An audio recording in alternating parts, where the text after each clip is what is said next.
Hey guys, welcome back to Dre Racing. And today we're going to show you how to kind of more simply clean out your intercooler.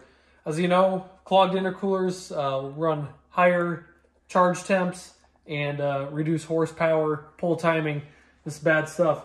So we pulled the intercooler out of the Fiesta ST, and as you can see already, we got quite a bit cleaned out of here. A lot of it just from banging on here, and a few more pieces dropped. But we want to be thorough, try to maximize horsepower. So we came up with a way of efficiently and effectively cleaning the intercooler. So we have some 30 thousandths MIG wire, fold it over, and then put it on our vise and hammered it out. And it fits perfectly in the slots and pushes down. And seeing a lot drop straight through the big chunks of rocks and everything, and as it's going through, it's straightening the fins out. So what we got to do is start at one end and thoroughly hit every one.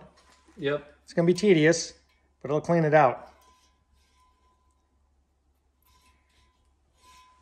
So hopefully you guys found this tip helpful, and maybe you can use it on your turbo cars. So hopefully you enjoy the video. Like, subscribe. We'll see you in the next one.